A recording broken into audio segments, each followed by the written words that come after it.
Alright guys, Doctor Who has finally returned to our TV screens, and with it comes the return of Tardis talk. In today's episode we're going to be talking Series 10, Episode 1, the pilot, in which we're introduced to our new companion Bill Potts as she experiences the world of Doctor Who for the very first time, bringing a fresh new look on the series. So today we're going to be giving our thoughts, theories and pointing out a few Easter eggs along the way.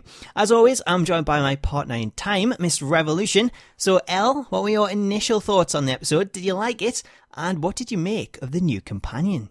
I definitely really enjoyed it. I think coming off like a Christmas episode that wasn't that good, I think that only helped. I know it wasn't their intentions, but coming off like such a kind of blasé episode to something where everything felt really fresh. The best way to describe it is pilot. It was an episode where people who hadn't watched it before could get involved. It had that warm familiarity about it. And even like Bill and the Doctor, they had this like warmth throughout the entire episode where it almost felt like you'd known them for so long. I know a lot of us have been watching Doctor Who for years, and Capaldi's been in there for a while now, but Bill especially, she kind of felt like a friend that you'd known for a while, and I suppose that just goes to show how good the writing was and Pearl Mackie's acting for Bill. Yeah, that's like a perfect way of explaining it. Because when I first seen the new companion coming in, I thought it was going to take ages to kind of get used to them and really sort of get used to that character. But by the end of the first episode, I have to say, I feel like I've known Bill for a while now. I know it's been like a long time leading up to this, and we've seen bits of Pearl Mackie in the run-up to it and little clips of Bill. But I kind of feel like she's been around a lot longer than one episode. She seemed to have slotted straight into it, and I absolutely loved it. I loved the first episode. I loved Bill. I thought it was a great way to kind of kick off the season. We didn't have a strong monster, but I think that it wasn't really about the monster in this episode. It was more about introducing it to Bill. And I thought it did a great job of just introducing it to the character, getting a bit of her backstory. We got to know about her growing up, being fostered. She didn't even have any pictures of her mum, and the Doctor went back, done that nice thing that the Doctor does. He acts so cold, and he doesn't seem to care. But then in the moment, he does things like that, where it just means so much, and it shows that he really does care, and he's got two hearts of gold.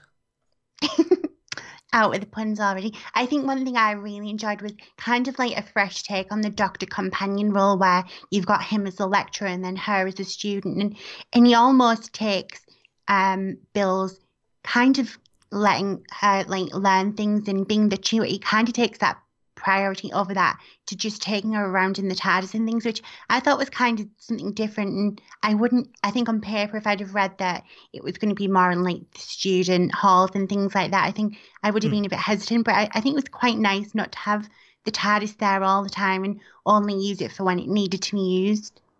Yeah, it was good to have it in like a different setting for a change, instead of always sort of having those conversations and stuff take place in the TARDIS, which I guess they probably will later on. It was just obviously introducing that. TARDIS probably isn't the best place to do that, but I thought it was great. I love the fact that everything about Bill, it just feels, so new and fresh, and she seems so happy and joyful, and just she likes to take it all in. So I love that. I like the fact that she kind of just says what's in her mind. So she'll get a thought in there, a question, and she'll just ask it. She sees the TARDIS in the corner and she's like, did you build it from a kit? How did it get in here? Did you use a crane? And it's like all the questions that, you would kind of ask yourself to say, well, how? Tell us, I want to know. So I love that. I love that fact about her. And I just think this was like the perfect first episode to introduce her to her. And I can't complain. I thought she was absolutely awesome. I actually like Pearl Mackie in one episode, and I didn't expect it. It's been awesome. I think the brilliant thing was as well, like we've said, like she felt more like a friend, and everything about was so natural. Even like her sexuality, it wasn't like an awkward subject. It was just what it was, and I think that's definitely a great thing of like times to come and things that are going on in the world now, and just how normal that was. And then, like you say, we had her like kind of pointing out things that the viewers at home would like about the TARDIS door being wooden and saying pull to enter and things, and why would that be on the TARDIS when it kind of wants to stay hidden? All things like that only added to it, and it kind of like made fun of itself almost, yet it still added to making Bill this great character that no doubt will improve as we go along. Yeah, I thought that was really cool, because it's kind of like if you're watching Doctor Who with a friend that isn't a fan of it, then they'll continually like pick at little things and say, well, that doesn't make sense. How the safe in there? It's made of wood. It's got windows, which is exactly what it says. I thought that was like really cool, putting in little bits like that. And a reaction to the TARDIS. It does look like a kitchen, doesn't it? A really posh kitchen. I kind of like how she almost wasn't impressed with the TARDIS as well. She was more like figuring things out and things, and even when she did realise what it was, she didn't do that like over the top reaction to it and things. It just what it was, and kind of something she'd seen on Netflix or something before that wasn't that impressive and could have been a little bit better. Yeah, I love the fact that the Doctor kind of had a little sort of play along with it as well. So when they went to Australia, and she's like, "Whoa, did we just travel in time?" It's like, no, we went to Australia. I thought it was like really cool. Just the fact that, you know, the Doctor's sense of humour, it's a lot more taken back. It's not fully out there, but it's awesome when he does it. And he just kind of makes fun of the companions. I think that was one of my favourite things with the episode as well, because with Nardole, when we'd seen him in the Christmas episode, he was kind of like a huge comic relief, but he definitely dialed it right back in. He added to it, and if anything, I found him a lot more funny because of the way his humour was used and just like his little one-liners and witty comments. I think that for me made me enjoy him more, and he almost had this whole new depth to his character and things, which is so much better. And I think all around, everyone had, for only it was one episode, everyone seemed to have like a sense of purpose, and they knew exactly who they were and things. Yeah, so let's talk about Nardole in a little bit. I have to say, like you, I thought the Christmas episode, it'd probably be able to get away with it for one episode, but I didn't know how I'd feel about this with him being there for a full season and having that kind of comedy in Doctor Who. Because as much as I like the comedy moments in the past, I don't like the thought of having someone that's known as being a comedy actor in the entire season and maybe kind of bringing too much comedy. But the way it was in this episode, if it continues on, I absolutely loved him in it. The one-liners that he come out with, I actually found myself laughing out loud and then thinking, hang on a second, this has got us laughing out loud. People can actually hear us. But I thought it was really good. Like, they weren't over the top. They really just kind of went with what was going on. The bit where Bill needed the loo and he's like, might want to give it a little minute. I actually like laughed out loud, and I really loved like any little moments like that. I thought it was really awesome. Well, I think that was one of my worries because I didn't enjoy him that much in the Christmas special, and I have loved Matt Lucas for years in the various things he has done yet. I kind of thought they'd go like the David Walliams camp over like seriousness, which they didn't do. I was quite impressed with the fact that he seemed to be quite up on like his technician skills and things, and then all of a sudden you'd have him running like shuffling, which is that kind of comedy, yet he was doing a serious job and things, so it kind of balanced out really well. And he kind of knew when to be funny and when to dial it back, like when they were trying to escape from the alien. He was very much serious for a good while, and then when the moment was right, he came back with a comedy, which was brilliant. No, I think he is one of them actors that has that comic timing, so he knows when to use it and when not to overdo it. So I think it works really well, especially with like Capaldi's like serious tone, because it's kind of like a counter to it. So having Capaldi there and being all serious, and then having Matt Lucas just drop that little bit of comedy in there, I think it works really well. Whereas if you had like a more jovial Doctor, like a Matt Smith, I think it might be too much having the two of them. But I think they work brilliantly with Capaldi and then with Matt Lucas. I think that's it. I think Matt Lucas brings this brilliant balance, which I'm sure Bill's going to have many like comedy moments, but I think it's a different sort of humour, and I think we're going to get like the more the witty humour with Bill, and we'll get the sarcasm from probably both Nardole and the Doctor. So I think it'll work out really well. I think it'd be great to see just how they interact. I think, like you say, it'll be really well done. One thing that I haven't mentioned is the alien. So I'm going to say one of the best things about Stephen Moffat, and the best thing about this kind of alien, he always takes things that people kind of overlook and that aren't scary. We've had statues that become the weeping angels. We've had shadows that you see out the corner of your eye that come the Vashta Neradu. It's all little simple things, and he makes them terrifying, and he's done it again with a little puddle on the floor that turns into this really terrifying monster, I would say, because I think this was like one of the really scary moments of Doctor Who, where you have this girl appear out of the water. She's dripping with it, just like waters on Mars. And the scene where they're outside and it's dark and the water's run down, she's repeating everything you're saying and just getting closer and closer to you. I thought that was quite terrifying, especially for like a younger kid watching this. But at the same time, I love the fact that they've actually gone down that route and kind of made Doctor Who scary again. See, I'm kind of like on the fence with this one. I thought it was a brilliant design and it definitely looked scary. And there was a particular scene where Bill was looking down the plug hole and there was an eye and things, and that really was frightening and things. And I dare say kids were terrified. But at the same time, she kind of had traits with things that are becoming more and more popular with like Stephen Moffat. And it reminds me a lot of like the Midnight episode and like you said, Waters of Mars. So it's kind of trying to get that balance while keeping something new. So while I did enjoy it, I was kind of like, it feels a bit too familiar to be kind of like scared of it or whatnot. Yeah. Do you think maybe he's just like kind of given little throwbacks to his previous episodes and kind of what you've seen over this time as the showrunner?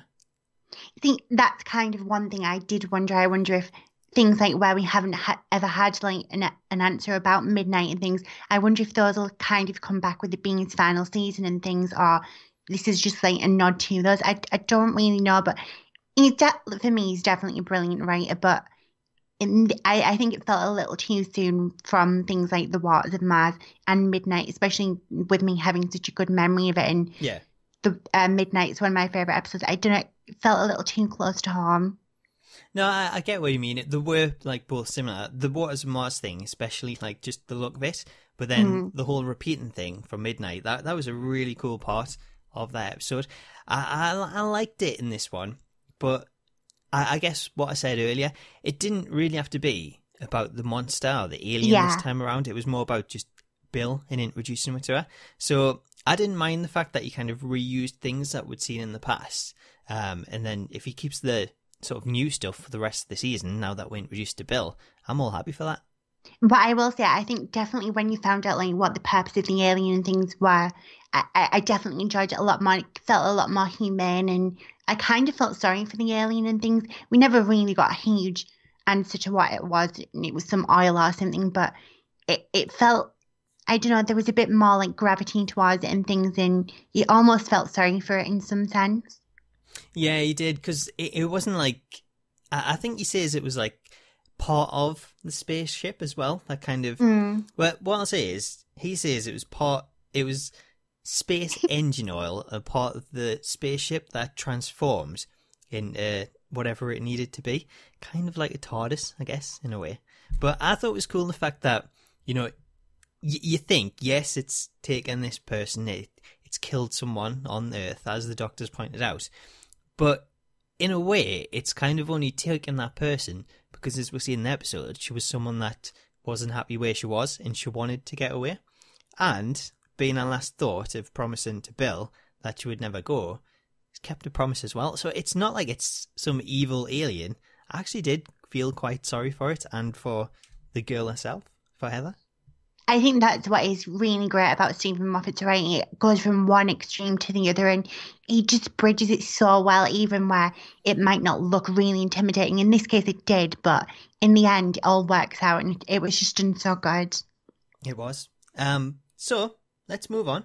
Aside from the first episode where we had this little introduction to Bill, we do have an overall arc, and we'll have a few little pieces of information that we can now begin piecing together.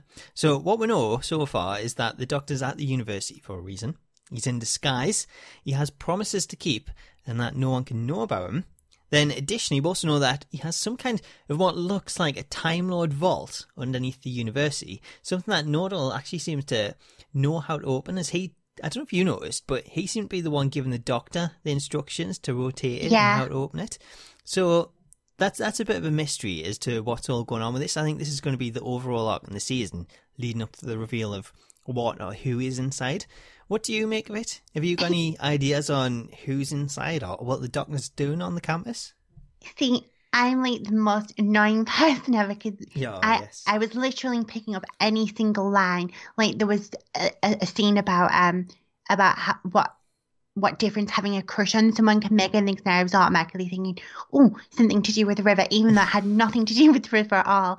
And then there was a scene where the Doctor and Nardole are talking, and Bill's earwigging, and and they were saying about like, should you really be interfering and things? And I was thinking, does that mean Bill is not just an ordinary girl? Is there something there? And I don't know if he's put that there to make us think things, or if it's just we're all taking things the wrong way. I think that is a great thing with his writing. I think he puts a lot in there for us to work overboard and try and piece things together, but I just end up coming with the most irrational theories ever.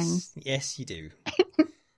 I get what you mean, though. I think it could be a case of that line, especially where he says that I think it was just along the lines of he was just there to observe, something like that. So there's obviously something that is going on at the university, and that's why the Doctor's been there. And he's been there apparently 50 to 70 years. So something's going on, and he's supposed to just observe it. But knowing the Doctor, can it just do that? He's waited a while, but he has to get involved, as he always does.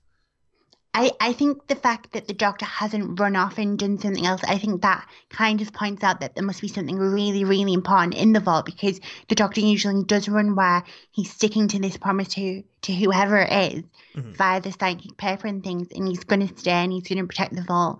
And it'll be kind of interesting to see if that's like a common thread throughout the series, because constantly throughout the episode, and even at the very end, it said that the vault thought it was under attack and things. So your mind could go anywhere. Like, I know for me, it's a really strange one, but I even thought with the whole conversation about the Doctor being in disguise, was the Doctor really the Master, and the Doctor was really in the vault? And then we know the Doctor's going to regenerate, and was the Doctor going to regenerate in the Master? And then it just became this huge clusterfuck of theories and thoughts, and somehow it always comes back to River Song, but that's just me being hopeful.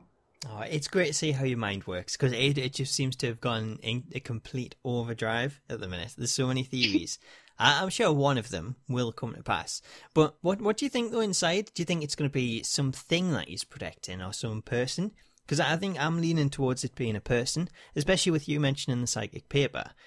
Because when they went away from it, and Noddle sort of questioned them leaving the vault, the Doctor said if anything happened, he'd get a message on that paper. And when he says that, if you think about where we are in River Song's timeline, the last time that we seen River, the Doctor was leaving her to then go to her final sort of journey with the Doctor at the library. But the way that she actually contacts the Doctor to get the library is through the psychic paper. So could River be the one that's in the vault and he's waiting for the message on the psychic paper? Could it be River? Well, that's what I was thinking. I was kind of thinking, because River knows she's kind of coming towards her final destination, and the Doctor obviously knows. There's only ever been River in the last few years who did contact him via that, so that was exactly where my head went straight away. But I kind of feel like I need to draw away from River, because I do have this kind of like, not obsession, but I kind of want her to have this big final happy ending, and I dare say that she'll come into it somewhere, but I think this is probably going to be more aimed towards Master and Missy. Yeah, I think so. I think that's probably where it is going to lead. I think it'll be either the Master in there or Missy. But at the same time, if it is Missy, then it kind of... Well, I suppose if it's the Master as well, either way, we kind of need to know what's happened to lead up to this point, because there's obviously a lot that then needs to be filled in. So I'm looking forward to seeing what it is, but at the minute, it's just a bit of a guess. We don't have any real idea. So I guess we'll just have to wait and see on that one. I think that's a great thing about Doctor Who. Don't get me wrong, I really loved Class, but when it comes to Doctor Who, there's all these theories because it's been on for so long that it literally could be anything or anyone. And that's the thing I look forward to most, especially when it comes to Tardis talk, the fact that we can come up with these theories, half of them are never right, but it's just kind of like that interaction in the thing that Doctor Who provides. You don't get that with a lot of programs, especially things that are on now, like The Walking Dead and Prison Break and things like that. You don't really get these theories and things that could happen. So it's great just to have a show that where everyone can come together and put what they think might happen and things. Well, that's the thing. It's like one of them shows where, because it's Doctor Who, because it's sci-fi, because it's got such a long history and it's had so many characters over the years, literally anything can happen. Like a locked vault, anybody could be inside it. It's not like another show where it only has like a small cast, or it's been going for like a few years. This has such a rich history of so many different people. So many people that can change the face and become someone completely different, and you won't even know who they are. Anyone could be in there, and it's just going to be such an amazing thing just to see how it goes. See if we get more hints as the weeks go on until that actual reveal comes. But speaking of moving on, you mentioned the Master, and as we move on to the next time trailer and the trailer for the rest of the series, we did get a big reveal that John Sim is returning as the Master. So it looks as though we're going to be getting both Master and Missy this season. Are you excited? I am, and there was a few rumours about going that it was going to be the Master, and I was really excited for it, and I think because it was hyped so much and it might be the Master, I think I was expecting something a little different towards the next time trailer. So I think the fact that it was in the trailer and they ruined it and things, I think it should have been kept out of the trailer. It shouldn't have been in anyone's mouth or online or anything. It should have been something where it happened at the end of an episode or something, and then he was going to be in it next week. Something to kind of make us all go, wow, and not spoil it. Because I remember last season, there was things where things were shown, even with like the whole thing of Clara leaving and things, it was spoiled far too soon, and it kind of takes it away a little, but I'm definitely still excited, especially to see if we'll get some sort of interaction between Missy and the Master. Yeah, but to be honest with you, I thought it was an awesome moment, and if I didn't know about it beforehand, because BBC actually come out and confirmed it, I would have been absolutely amazed. It would have blown my mind actually seeing him in that trailer. But because I knew beforehand, it kind of lessened the blow, and I was excited for it, but I was kind of just waiting to see him in it. I knew what was coming. So I think that was a bit of a letdown. The fact that sort of sites like Radio Times and the Doctor Who fan sites all said, make sure to watch at the end of it because there is something big coming. It really hyped it up. And then you had one website, I think it was The Sun, that actually like spoiled it and says what it was. But I would have loved it if they just sent out sort of the preview of Doctor Who to everyone that was going to review it first. They didn't need to include that. It wasn't part of the episode, so they could have kept the trailer and just broadcast it for everyone to watch at the same time on BBC, and then it would have stopped any of these spoilers and them having to come out and confirm it.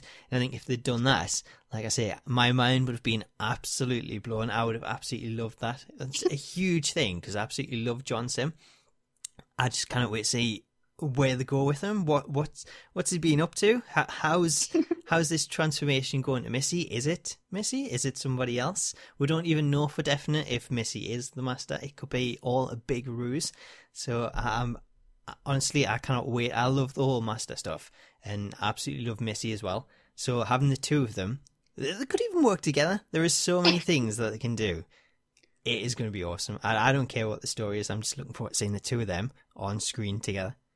Well, I think that's a brilliant thing. I think you can almost guarantee that Stephen Moffat won't have like a throwaway script for the episode where they're going to be together or it's going to transform into one or the other. I think it'll definitely be one of the best, if not the best episode of the season. And it just goes to show because John Sim and Michelle Gomez are such brilliant actors and actresses.